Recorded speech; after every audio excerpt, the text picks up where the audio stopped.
Hello friends, ನಿಮ್ಮೆಲ್ಲರಿಗೂ ಅಕ್ಕನ ಅಡುಗೆ ಮನೆಗೆ ಸ್ವಾಗತ. ನಾನಿವತ್ತು ಮಟನ್ ಕೀಮಾ ಮೀನ್ಸ್ ಅಂದರೆ ಮಟನ್ ಕೈಮಾ ಗೊಜ್ಜು ಮಾಡ್ತಾ ಇದ್ದೀನಿ.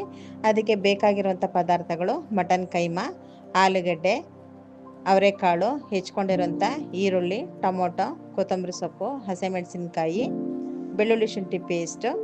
ಇನ್ನು ಮಿಕ್ಕಿರೋ ಪದಾರ್ಥಗಳನ್ನ ನಾನು ಅಡುಗೆ ಮಾಡಬೇಕಾದ್ರೆ ತೋರಿಸ್ತೀನಿ. ಈಗ ಅದನ್ನು ಮಾಡೋದನ್ನು ಹೇಗೆ ಅಂತ ನಾನು ತೋರಿಸ್ತಾ ಇದ್ದೀನಿ. ನಾವು ಫಸ್ಟು ಕೈಮಾನ ತೊಳೆದ್ಬಿಟ್ಟು ಅದನ್ನು ಒಂದು ತೂತದ ಪಾತ್ರೆಗೆ ಹಾಕಿ ಎತ್ತಿಟ್ಕೋಬೇಕು. ಅದು ನೀರೆಲ್ಲ ಬಸಿಯೋದಕ್ಕೆ ಬಿಡಬೇಕು. ಒಂದು ಕುಕ್ಕರನ್ನು ನಾವು ಬಿಸಿಗಿಟ್ಕೊಂಡು ಅದಕ್ಕೆ ಎಣ್ಣೆ ಹಾಕೋಬೇಕು. ಎಣ್ಣೆ ಕಾಯ್ತಾ ಇದ್ದಂಗೆ ನಾವು ಹೆಚ್ಚಿಟ್ಕೊಂಡಿರುವಂಥ ಹಸಿಮೆಣಸಿನ್ಕಾಯಿನ ಹಾಕೋಬೇಕು. ಅದ್ರ ಖಾರ ಬಿಟ್ಕೊಳ್ತಾ ಇದ್ದಂಗೆ ನಾನು ದೊಡ್ಡ ಸೈಜಿಂದ 2 ಈರುಳ್ಳಿನ ಉಪ್ಪಿಟ್ಟಿಗೆ ಹೆಚ್ಕೊಂಡಿದ್ದೀನಿ. ಅದನ್ನು ಹಾಕ್ಕೊಂಡು ಅದನ್ನು ಕೂಡ ಚೆನ್ನಾಗಿ ಫ್ರೈ ಮಾಡ್ಕೋಬೇಕು. ಅರ್ಧ ಫ್ರೈ ಆದಮೇಲೆ ಅದಕ್ಕೆ ಬೆಳ್ಳುಳ್ಳಿ ಶುಂಠಿ ಪೇಸ್ಟ್ ಹಾಕ್ಕೊಂಡು ಅದರ ಹಸಿ ವಾಸನೆ ಹೋಗೋ ತನಕ ನಾವು ಅದನ್ನು ಕೂಡ ಫ್ರೈ ಮಾಡ್ಕೋಬೇಕು. ನಾನು ಯಾವುದೇ ಪದಾರ್ಥಗಳನ್ನ ರುಬ್ಕೊಂಡಿಲ್ಲ. ಈಗ ನಾನು ಇದಕ್ಕೆ ಟೊಮೊಟೊನ ತೆಗೆದಿಟ್ಕೊಂಡಿದ್ದೀನಿ. ಅದು ಒಂದು ದೊಡ್ಡ ಸೈಜಿಂದ 4ರಿಂದ 5 ಟೊಮೊಟೊನ ತೆಕ್ಕೊಂಡು ಅದನ್ನು ಹೆಚ್ಕೊಂಡಿದ್ದೀನಿ. ಅದನ್ನು ಕೂಡ ನಾನು ಫ್ರೈ ಮಾಡೋಕ್ಕೆ ಹಾಕ್ಕೊಳ್ತಾ ಇದ್ದೀನಿ. ಟೊಮೊಟೊನ ಬೇಯೋದಕ್ಕೋಸ್ಕರ ನಾನು ಕುಕ್ಕರ್ ಮುಚ್ಚಳನ ಮುಚ್ಚಿ ಸಿಮ್ಮಲ್ಲಿ ಇಡ್ತೀನಿ. ಸಿಮ್ಮಲ್ಲಿ ಇಟ್ಬಿಟ್ಟು ಅದನ್ನು ಸ್ವಲ್ಪ ಮುಕ್ಕಾಲು ಭಾಗ ಬೆಂದಾದಮೇಲೆ ನಾನು ಅದಕ್ಕೆ ಖಾರದ ಪುಡಿ, ಧನಿಯಾ ಪುಡಿ ಮತ್ತು ಅರಶಿನ ಪುಡಿನ ಹಾಕ್ಕೊಳ್ತಾ ಇದ್ದೀನಿ. ಯಾಕೆ ಅಂತಂದು ಹೇಳಿದ್ರೆ ಫಸ್ಟಿಗೆ ನಾನು ಹಸಿಮೆಣಸಿನ್ಕಾಯಿನ ಹಾಕಿದ್ದೀನಿ. ಅದಕ್ಕೆ ತಕ್ಕನಾಗೆ ನಾವು ಇದಕ್ಕೆ ಖಾರದ ಪುಡಿನ ಹಾಕೋಬೇಕಾಗತ್ತೆ. ಇಲ್ಲ ಅಂತಂದರೆ ಜಾಸ್ತಿ ಹಾಕೊಂಡ್ಬಿಟ್ರೆ ತಿನ್ನೋದಕ್ಕಾಗೋದಿಲ್ಲ, ತುಂಬ ಖಾರ ಆಗಿಬಿಡುತ್ತೆ. ಹಾಗಾಗಿ ನೋಡಿಬಿಟ್ಟು ಹಾಕೋಬೇಕು.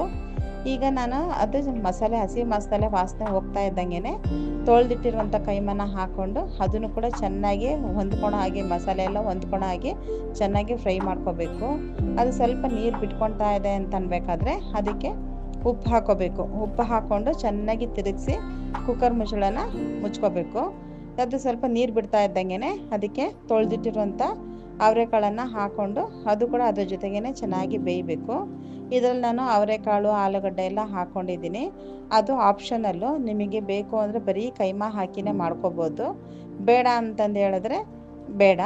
ನನಗೆ ಕ್ವಾಂಟಿಟಿ ಕಮ್ಮಿ ಇದೆ ಕೈಮಾದು, ಅದಕ್ಕೋಸ್ಕರ ನಾವು ಮತ್ತು ಕೈಮಾ ಜೊತೆಗೆ ತರಕಾರಿನ ಹಾಕ್ಕೊಂಡು ತಿಂದರೆ ತುಂಬ ಟೇಸ್ಟಾಗಿರುತ್ತೆ. ಅದಕ್ಕೋಸ್ಕರ ನಾನು ತರಕಾರಿನ ಹಾಕ್ಕೊಳ್ತಾ ಇದ್ದೀನಿ.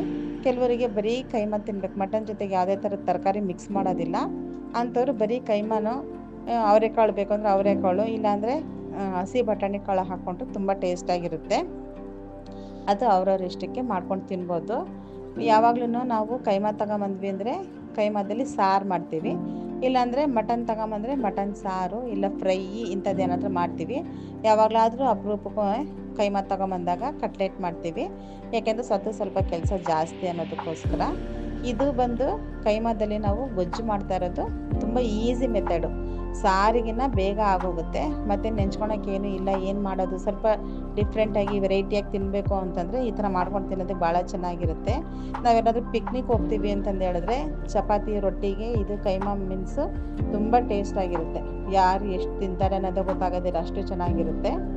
ಹಾಗಾಗಿ ಇದನ್ನು ನಾವು ಒಂದು ಅರ್ಜೆಂಟಿಗೆ ಜಾಸ್ತಿ ಮಸಾಲ ಏನೂ ಇರೋದಿಲ್ಲ, ಒಂದು 4 ಈರುಳ್ಳಿ ಹೆಚ್ಕೊಂಡ್ವಾ, ಟೊಮೊಟೊ ಹೆಚ್ಕೊಂಡ್ವಾ, ಮಾಡ್ಕೊಂಡ್ವಾ ಹೋದ್ವಾ ಅಂತಂದು ಅಷ್ಟು ಟೇಸ್ಟಾಗೂ ಇರುತ್ತೆ. ಮತ್ತು ಬೇಗನೂ ಆಗೋಗುತ್ತೆ, ಅಡುಗೆ ಬೇಗನೂ ಆಗೋಗ್ಬಿಡುತ್ತೆ.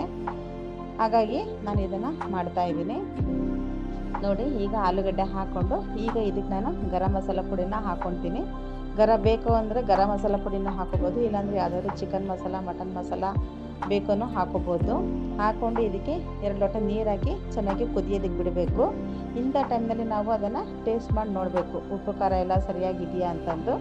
ಏನಾದರೂ ಕಮ್ಮಿ ಇದ್ದರೆ ಅದನ್ನು ಹಾಕ್ಕೊಂಡು ಕುಕ್ಕರ್ ಮುಚ್ಚಳ ಮುಚ್ಚೋದಕ್ಕೂ ಮುಂಚೆ ಕೊತ್ತಂಬರಿ ಸೊಪ್ಪು ಹಾಕ್ಬಿಟ್ಟು ಆಮೇಲೆ ಕುಕ್ಕರ್ ಮುಚ್ಚಳ ಮುಚ್ಚಬೇಕು. ನಾನು 2 ಲೋಟ ನೀರು ಹಾಕಿ ಕುಕ್ಕರ್ ಮುಚ್ಚಳನ ಮುಚ್ಚಿದ್ದೀನಿ ನೋಡಿರಿ. ಅದು ಬೆಂದಾದಮೇಲೆ ಅದು ಪೂರ್ತಿ ಡ್ರೈ ಆಗಿ ಹೋಗಿರುತ್ತೆ, ನೀರು ಡ್ರೈ ಆಗಿಬಿಟ್ಟು ಗಟ್ಟಿಯಾಗಿರುತ್ತೆ. ಕೆಲವರಿಗೆ ಮಸಾಲ ಗ್ರೇವಿ ಥರ ಇರಬೇಕು ಅಂತಂದರೆ ನಾವು ಟೊಮೊಟೊ ಹಾಕೋ ಟೈಮ್ನಲ್ಲಿ ಈರುಳ್ಳಿ ಟೊಮೊಟೊನ ರುಬ್ಬಿಟ್ಟು ಕೂಡ ಅದಕ್ಕೆ ನಾವು ಮಿಕ್ಸ್ ಮಾಡಿದ್ವಿ ಅಂತಂದರೆ ಸ್ವಲ್ಪ ಗ್ರೇವಿ ಬರುತ್ತೆ. ಇಲ್ಲ ಅಂತಂದರೆ ಇದು ಈ ಥರ ಸ್ವಲ್ಪ ಗಟ್ಟಿಗೆ ಪಲ್ಯ ಥರ ಇರುತ್ತೆ. ದೋಸೆಗೆ, ಚಪಾತಿಗೆ, ಪೂರಿ, ಆಮೇಲೆ ಅಕ್ಕಿ ರೊಟ್ಟಿ, ಪರೋಟಗೆಲ್ಲ ತುಂಬ ಒಳ್ಳೆ ಕಾಂಬಿನೇಷನ್ನು. ನಾನು ಇದಕ್ಕೆ ಪರೋಟನ ತೆಗೆದಿಟ್ಕೊಂಡಿದ್ದೀನಿ. ನಿಮಗೆ ಬೇಕು ಅಂತಂದರೆ ಯಾವುದಕ್ಕಾದ್ರೂ ಇದು ಕಾಂಬಿನೇಷನ್ ಆಗುತ್ತೆ. ಈ ರೆಸಿಪಿನ ನೀವು ಕೂಡ ಮನೆಯಲ್ಲಿ ಮಾಡಿ ಟೇಸ್ಟ್ ಮಾಡಿ ನೋಡಿ, ಚೆನ್ನಾಗಿರುತ್ತೆ. ನಿಮಗೆ ಈ ರೆಸಿಪಿ ಇಷ್ಟ ಆದರೆ ಲೈಕ್ ಮಾಡಿ, ಶೇರ್ ಮಾಡಿ, ಸಬ್ಸ್ಕ್ರೈಬ್ ಮಾಡಿ ಫ್ರೆಂಡ್ಸ್.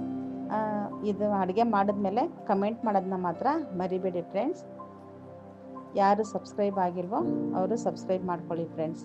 ಇನ್ನು ನಿಮಗೆ ಹೊಸ ಹೊಸ ವೀಡಿಯೋಗಳು ಬರುತ್ತೆ, ಕಾಯ್ತಾ ಇರಿ ಫ್ರೆಂಡ್ಸ್. Thank you friends.